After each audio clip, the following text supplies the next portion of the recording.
भगवान कब? जब भक्त हो। और हम सब तो उनके चाकर हैं, लेकिन जब भी पूर्ण परब्रह्म परमात्मा प्रकट होते हैं तो उनके भक्त भी प्रकट होते हैं। वही हुआ जब रावण का आतंक बढ़ गया। रामचरितमानस 4 जगह हुई रामायण।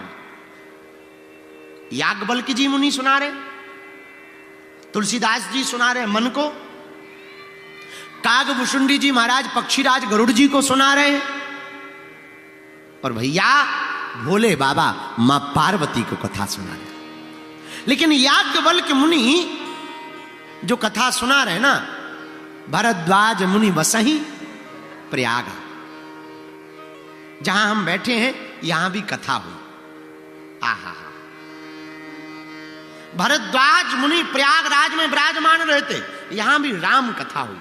और जब राम कथा प्रारंभ हुई और रावण प्रकट हुआ और रावण पैदा हुआ और रावण का अत्याचार बढ़ा, तब भगवान के प्रकट होने का समय आया। और भगवान के प्रकट होने का समय आया तो भगवान तो प्रकट होंगे पर भक्त भी तो प्रकट होंगे।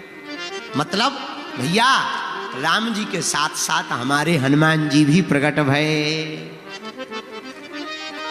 कुछ लोग कहते हैं हनुमान जी पहले आ गए, और आना ही चाहिए। हनुमान जी कौन है? प्रारंभ में ही का शंकर सुवन केसरी नंदन और तेज प्रताप। भोले बाबा ने सोचा कि नारायण नर बनकर जाएंगे तो हम क्या बनकर जाएं? नारायण नर बनकर जाएंगे, आकाशवाणी में कहा, तो हम क्या बनकर जाएं? भोले बाबा ने सोचा अगर नारायण नर बनकर जाएंगे तो हम बानर बनकर के जाएंगे। आहा, एक ये बात हो गई। इसीलिए हनुमान जी का वानराकार स्वरूप है। लेकिन सुनो कान खोल के, हनुमान जी बानर जैसे हैं, बानर नहीं है। आओ आओ, हम लोग कहने लगते ना ये उनके जैसे लग रहे हैं, उनके जैसे हैं पर वो थोड़ी है जिनके जैसे लग रहे हैं। हाँ, उनके जैसे हो सकते हैं पर वो थोड़ी। उसी प्रकार हनुमान जी बानर जैसे हैं, वानरा राम धीसम, पर हनुमान जी बानर नहीं है। बोलो सीताराम।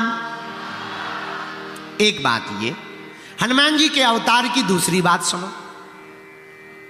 आहा, पुंजिका स्थली नाम की एक अप्सरा थी। इंद्र के दरबार में एक महात्मा का दुर्वासा ऋषि का अपराध हो गया। उछल कूद करते करते अपराध हो गया तो दुर्वासा ऋषि ने श्राप दे दिया, जाओ तुम बानरी बन जाओ।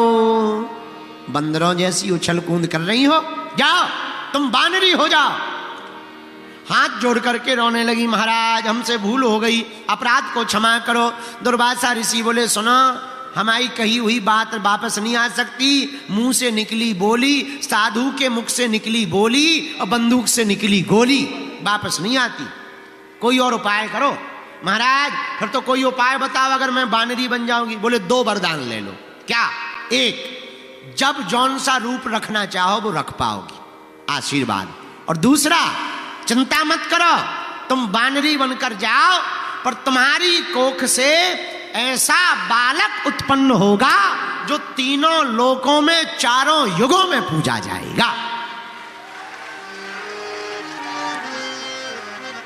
वही अप्सरा अंजना माता बनकर के प्रकट भई। बोलो अंजना मैया की जय हो, अंजना मैया की जय हो। आहा हा, ये दूसरा कारण है हनुमान जी के बानर होने का।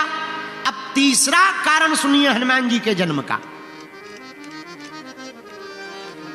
अंजना माता का ब्याह केसरी नाम के बानर से हुआ। बहुत दिन हो गए, संतान नहीं हुई, तो भोले बाबा की तपस्या की। भोले बाबा प्रकट भये, मांगो क्या चाहते हो? महाराज वंश चल जाए ऐसो आशीर्वाद दो।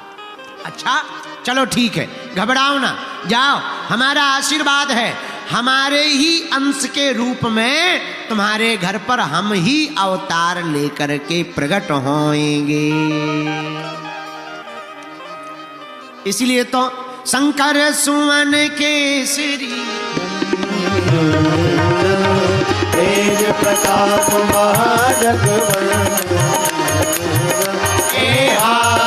शंकर सुवन केसरी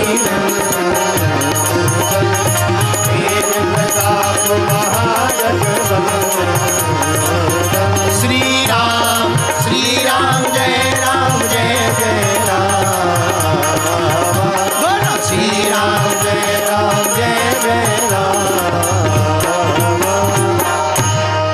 ये तीसरा कारण है हनुमान जी के प्रकट होने का। आहा हा